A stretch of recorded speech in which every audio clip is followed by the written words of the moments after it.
Hi viewers, welcome back to Ayudham Arivom. America இந்தியாக்கான அடுத்தடுத்த அறிவிப்புகளை வெளியிட்டிருக்காங்க. ஒரு பக்கம் நம்ம பிரதமர் மோடி அவர்கள் லுலாவிடம் பேசியிருக்கிறாரு. என்ன அறிவிப்பை மோடி கொடுத்திருக்காரு அப்படிங்கிறத பார்க்க போறோம். இன்னொரு பக்கம் ஸ்டீவ் விட்காஃபின் சந்திப்பானது ஒரு வகையில வெற்றி பெற்ற மாதிரியும் செய்திகள் கிடைச்சிருக்கு. இந்தியாவுக்கு எதிராக அமெரிக்கா என்ன சொன்னது? மீண்டும் ஏதாச்சும் புதிய அறிவிப்புகள், ஏதாச்சும் டாரிஃப் இருக்கா? இந்தியாவுக்கும் பிரேசிலுக்கும் ஒரே மாதிரியான வரி தான் விதிக்கப்பட்டிருக்கு. இவங்க 2 பேருக்கு இடையே என்ன கான்வர்சேஷனா இருந்தது? ஸோ ரஷ்யா என்ன பண்ண போறாங்க? அப்படிங்கிறத இன்னைக்கான காணொளியில நாம பார்த்து தெரிஞ்சுக்க போறோம். ஸோ ரொம்பவும் இன்ட்ரெஸ்டிங்கா இருக்க போகுது இன்னைக்கான காணொளி. நீங்கள் பார்த்துக் கொண்டிருப்பது ஆயுதம் அறிவோம். ஆயுதம் அறிவோம் அப்படிங்கிற நம்ம சேனலை சப்ஸ்கிரைப் பண்ணிட்டு வாங்க மக்களே. Let's dive into it.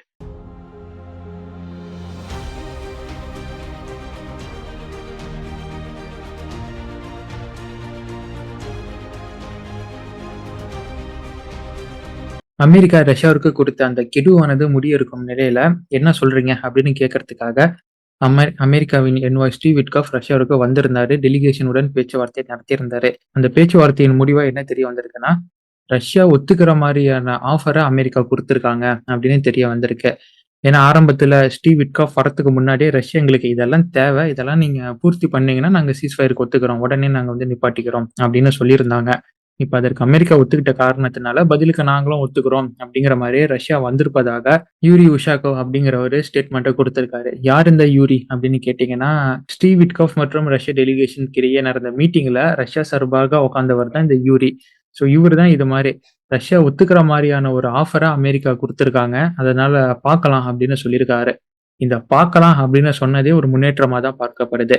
எனக்கு தெரிஞ்ச வரைக்கும் உக்ரைனை நாங்க நேட்டோல சேர்த்திக்க மாட்டோம் அப்படின்னு அமெரிக்கா சொல்லியிருக்கிற வாய்ப்பு இருக்கு. அது மட்டும் தான் இவங்க சொல்லியிருப்பாங்க அப்படின்னு நான் நம்புறேன். ஏன்னா ஜெலன்ஸ்கியுடன் ட்ரம்ப் அவர்கள் இந்த மினரல் டீல போட்டிருந்தாரு. மினரல் டீல் போட்ட காரணத்தினால இந்த டான்ஸ்க், லுஹான்ஸ், ஜாப்ரோசியா, நிப்ரோ அப்படிங்கிறத ரஷ்யா பக்கம் கொடுத்துட மாட்டாங்க. ஏன்னா இவங்க கிட்ட இருக்கணும்.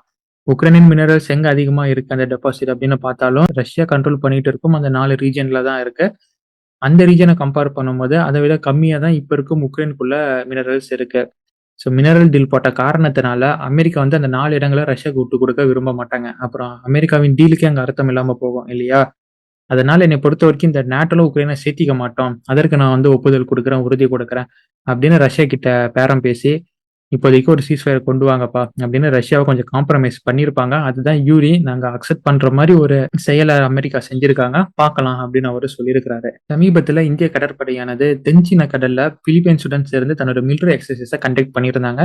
அதன் தொடர்ச்சியாக பிலிப்பைன்ஸின் பிரசிடென்ட் அவர்கள் இந்தியாவுக்கு வருகை தந்து ஆயுத கொள்முதலுக்கான பேச்சுவார்த்தைகளை நடத்திட்டு போயிருக்காரு. அந்த ஆயுத கொள்முதல்ல பிரம்மோஸ் மற்றும் ஆகாஷ் அப்படிங்கிற ஏவுகணை மற்றும் வான்வெளி தாக்குதல் சாதனங்கள் இருக்கு அப்படிங்கறது நம்ம குறிப்பிட்டு பார்க்க வேண்டியதா இருக்கு. இதை சைனாக்கு எதிராக பிலிப்பைன்ஸ் பயன்படுத்துவதற்காக இந்தியா கிட்ட இருந்து கொள்முதல் பண்றாங்க. இது நமக்கு தெரியும். எப்படி சவுத் சீனால இருந்துகிட்டு நீ எங்களுக்கு எதிராக இந்தியா கிட்ட போய் இது மாதிரி பண்ணுவா, இந்தியா கிட்ட இது மாதிரி இப்ப பிலிப்பைன்ஸுக்கு சீனா கடுமையான எச்சரிக்கையை விடுத்திருக்கு. இதெல்லாம் நம்ம ஆக்சுவலா சொன்னோம். தென்சீன கடல்ல இந்திய பிரசன்ஸ் இருப்பது சீனாவிற்கு பிடிக்காது. அவங்க ஏதோ ஒரு வகையில அவங்களோட எதிர்ப்பை தெரிவிப்பாங்க அப்படின்னு. அடுத்து நம்ம நேரா அமெரிக்காவுக்கு போயிடலாம். ஏன்னா அமெரிக்கால தான் சமாச்சாரம் அதிகமா வந்துகிட்டு இருக்கு. ட்ரம்ப் இந்தியாவிடம் இது மாதிரி டாரிஃப் மோதல் போக்க எடுத்ததிலிருந்தே ஒவ்வொரு முக்கிய தலைகளா, அதாவது ட்ரம்ப் அட்மினிஸ்ட்ரேஷன்ல இருக்கக்கூடிய ஒவ்வொரு முக்கிய தலைகளையும் ஒவ்வொரு அமெரிக்க மீடியாக்கள் கூப்பிட்டு கேட்டுக்கிட்டு இருக்கிறாங்க, பேசிக்கிட்டு இருக்கிறாங்க. நீங்க இந்தியாவுக்கு எதிராக போறீங்களே, இது உங்களுக்கு நல்லதா? நீங்க எப்படி பாக்குறீங்க? ட்ரம்ப் கரெக்டா பண்றாரா அப்படின்னு கேட்க எல்லாருமே ஒரே மாதிரி தான் சொல்றாங்க. இந்தியாவ நம்ம அரவணைச்சு போகணும். இந்தியா நமக்கு தேவை. ட்ரம்ப் பண்ணும் செயல்னால இந்தியா நம்மள விட்டு விலகிட்டு இருக்கிறாங்க. இது பூலோக அரசியல் ரீதியாக நமக்கான ஒரு டிராபேக்கா பார்க்கப்படும். அதை வெளிப்படுத்துற மாதிரி தான் அவங்க சொல்லிட்டு இருக்கிறாங்க. வெளிப்படையாகவும் கொஞ்சம் உள்ளர்த்தமாகவும் சொல்லிட்டு இருக்கிறாங்க. இந்த வரிசையில மீண்டும் ஊடகத்திற்கு பேட்டி அளித்த ட்ரம்ப் அட்மின்ல இருக்கும் ஒரு முக்கிய தலையானவர் என்ன சொல்லியிருக்கிறாருன்னா, இந்தியா எங்களுடைய ஸ்ட்ராட்டஜிக் பார்ட்னர். அதுல எந்த மாற்றமுமே இல்ல. பட் அதற்குன்னு அவங்க பண்றது எல்லாம் கரெக்ட்டும் இல்ல. அவங்க பண்றதெல்லாம் நாங்க ஏத்துக்கிட்டு போணும் அப்படிங்கிற அவசியமும் இல்ல.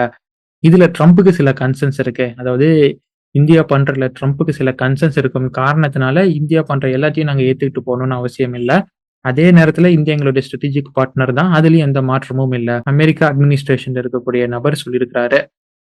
இந்த செய்தியானது ஒரு 2 நாளைக்கு முன்னாடி வந்திருந்தா பெரிய தாக்கத்தை ஏற்படுத்தியிருக்காது மை டியர் ஃப்ரெண்ட்ஸ். ஆனா மோடி அவர்கள் சீனாவுக்கு பயணம் பண்ண மேற்கொள்றாரு.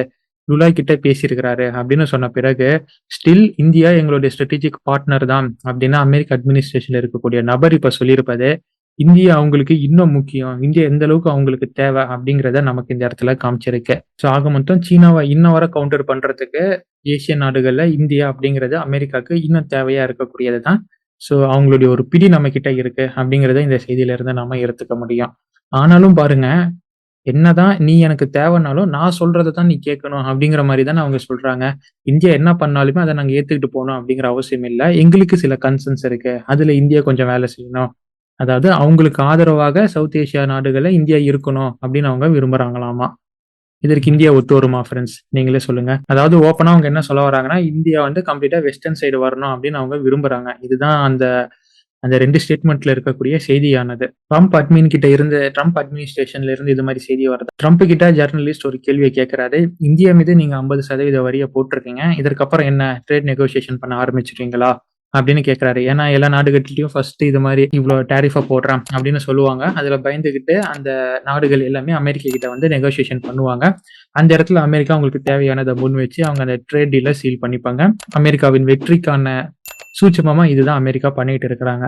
இந்தியாக்கு எவ்வளவு டாரிஃப் அப்படின்னு விதிச்சிட்டீங்க. அடுத்தது என்ன ட்ரேட் நெகோசியேஷனா அப்படின்னு ட்ரம்ப் கிட்ட கேள்விக்கு ட்ரம்ப் என்ன சொல்லியிருக்காருன்னு நீங்களே பாருங்க. To follow up on the India tariffs, do you expect increased trade negotiations, since you've announced the 50% tariff? No, not until we get it resolved. Mr. President. There is no further talks with India until the tariff issue settle down அப்படின்னு அவரை சொல்லியிருக்காரு. India கிட்ட எந்த ஒரு சமாதான பேச்சுக்கு இப்ப நாங்க போக போறது இல்ல. இந்தியா கிட்ட எந்த பேச்சுமே நாங்க வச்சுக்க போறது இல்ல. until இந்த டாரிஃப் விவகாரமானது எங்களுக்கு ஏத்த மாதிரி முடியும் வர அப்படின்னு அவர் சொல்லியிருக்காரு. இதுல எங்களுக்கு ஏத்த மாதிரி முடியும் வர அப்படிங்கறத இந்த இடத்துல நாம முக்கியமா பார்க்க வேண்டியதா இருக்கு. அவங்களுக்கு என்ன தேவை அப்படிங்கிறத நம்ம நேத்து காணொலியிலேயே பேசியிருந்தோம். ஒன்னு அக்ரிகல்ச்சர் ப்ராடக்ட், இன்னொன்னு ஹைபிரிட் கிராப்ஸ். இது ரெண்டுமே இந்தியன் அக்ரிகல்ச்சர் மார்க்கெட்டுக்குள்ள அவங்க உள்ள கொண்டு வரணும் அப்படின்னு அவங்க விரும்புறாங்க. அந்த டைரி ப்ராடக்ட்ஸ் இது மூணுமே அவங்க இந்தியன் மார்க்கெட்ல சர்ப்ளஸா ரோல் அவுட் பண்ணணும் அப்படின்னு விரும்புறாங்க. இந்த டாரிஃபுக்கான எங்களுடைய நோக்கம் நிறைவேறும் வரை இந்தியா கிட்ட நாங்க எந்த ஒரு நெகோசியேஷனும் பண்ண மாட்டோம் அப்படின்னு. இப்ப இந்த இடத்துல இவர் இப்படி சொல்றத திருப்பி நான் இங்கே வரேன். ஒரு 2-3 நாளைக்கு முன்னாடி சொல்லியிருந்தா பரவாயில்லன்னு தான் நான் சொல்லியிருப்பேன். அப்பவே அவர் வந்து ஸ்ட்ராங்கா ஒரு இடத்துல நின்று இருந்தாருன்னா, ஓகே அமெரிக்கா இன்னும் இன்ஃபுளுயன்ஸ் பண்ற இடத்துல தான் இருக்கு அப்படின்னு நான் சொல்லியிருப்பேன். மோடி அவர்கள் நேத்தே சொல்லிட்டாரு, நாங்க அமெரிக்கா கிட்ட நெகோசியேட் பண்ண போறது இல்ல. நாங்க அமெரிக்கா டாரிஃப் போடுறாங்களா எங்க விவசாயிகளை காப்பாத்துறதுக்காக அந்த டாரிஃப் நாங்க ஏத்துக்கிறோம். நாங்க வந்து எப்படி எதிர்க்கணுமோ அதற்கான ஆல்டர்னேட் வழி என்னமோ அதை தேடி நாங்க போறோம். ஆனா அமெரிக்கா கிட்ட இந்த டாரிஃப்காக நாங்க பணிஞ்சு போக மாட்டோம். அப்படி பணிஞ்சு போறது நம்மளோட விவசாயிகளுக்கு மிகப்பெரிய இழப்புகளையும் நம்ம நாட்டுக்கு மிகப்பெரிய இழப்புகளையும் ஏற்படுத்தும் அப்படின்னு மோடி சொல்லி நிறுத்திட்டாரு. அதன் பிறகுதான் ட்ரம்ப் சொல்றாரு, நாங்க இந்தியா கிட்ட ஃபர்தரா பேச்சுவார்த்தை நடத்த மாட்டோம் அப்படின்னு. சப்போஸ் இந்த இடத்துல அவங்க இந்தியா கிட்ட நாங்க பேச்சுவார்த்தை நடத்துவோம், இந்த இந்தியா நெகோசியேஷன் டேபிளுக்கு வராங்களா பாக்கலாம் அப்படின்னு சொன்னா, இந்தியா வரலினாலும் அமெரிக்கா இன்னும் வெயிட் பண்ணிட்டு இருக்கிறாங்க அப்படின்னு ஊடகங்கள் எழுத ஆரம்பிச்சிருவாங்க. இத அமெரிக்காவின் இமேஜை உலக அளவுல இறக்கக்கூடியது. ஸோ இது மிகப்பெரிய டிமாண்டை இந்தியாவுக்கு ஏற்படுத்தும். ஸோ இதை ஸ்ட்ராட்டஜிக்கா ஹேண்டில் பண்ணதான் ட்ரம்ப்பும் இல்ல நாங்க பேச்சுவார்த்தைக்கு வரமாட்டோம், எங்களுடைய நோக்கம் அதுல நிறைவேற வரைக்கும் இந்தியா கிட்ட எந்த பேச்சுவார்த்தையும் இல்லை அப்படின்னு பதிலுக்கு ட்ரம்ப்பும் முருங்கை மரம் ஏறி இருக்கிறாரு. இப்ப மோடி ஏறின முருங்கை மரம் ஆர்ஐசியா இருக்கு, ட்ரம்ப் ஏறின முருங்கை மரம் டாரிஃபா இருக்கு. இதுல யாரு வெற்றி பெறுவா அப்படிங்கிறத நம்ம பொறுத்திருந்து பார்க்கலாம். கிளியரா இருக்க வேண்டியது என்னன்னா, அமெரிக்கா இப்ப என்ன விரும்புறாங்கன்னா, இந்தியாவுடைய ஸ்ட்ராட்டஜிக் பார்ட்னர்ஷிப்பும் சீனாவுக்கு எதிராக வேண்டிய அட் அ டைம் இந்தியாவுடைய மார்க்கெட்டும் வேணும் அப்படின்னு அவங்க விரும்புறாங்க. பட் இந்தியா என்ன சொல்றாங்கன்னா, உனக்கு ஏதாச்சும் ஒண்ணுதான் கிடைக்கும். எங்களோட மார்க்கெட் வேணும்னா எங்களோட பார்ட்னர்ஷிப்பை நீ விட்டுறணும். சப்போஸ் எங்களோட ஸ்ட்ராட்டஜிக் பார்ட்னர்ஷிப் உனக்கு வேணும்னா மார்க்கெட்டை நீ விட்டுறணும். உனக்கு ரெண்டுமே கிடைக்கும் அப்படின்லாம் எங்க கிட்ட வரக்கூடாது அப்படின்னு தான் இப்ப இந்தியா தெளிவா நின்றுகிட்டு இருக்கிறாங்க. அதனாலதான் நீங்க பாருங்க, மார்க்கெட் அடிக்க வராங்களா, மார்க்கெட் வேற பக்கம் ஓபன் பண்றதுக்காக சைனா மற்றும் பிரேசில் கிட்ட இந்தியா போய் பேச்சுவார்த்தை நடத்திக்கிட்டு இருக்கிறாங்க. இத்தனை நாளா மார்க்கெட்ல கை வைக்காம இருந்தாங்க. அமெரிக்கா கூட ஸ்ட்ராட்டஜிக் பார்ட்னரா இந்தியா இருந்திருந்தாங்க. ஸோ ஏதாச்சும் ஒண்ணுதான் உங்களுக்கு கிடைக்கும், திஸ் ஆர் தட் அப்படின்னு தான் இந்தியா. ரெண்டுமே உங்களுக்கு கிடைக்கும் அப்படிங்கறதெல்லாம் அவங்க இந்தியா கிட்ட நினைச்சிட்டு இருக்கக்கூடாது. இந்தியா என்ன ஐரோப்பிய ஒன்றியமா, டாரிஃபையும் வாங்கிக்கிட்டு அவங்களுக்கு எதிராக வாலாட்டிக்கிட்டு பப்பாட்டா இருக்கிறதுக்கு? இந்தியா ஈஸியா இந்தியா. ஸோ ஏதாச்சும் ஒண்ணுதான் உங்களுக்கு கிடைக்கும்.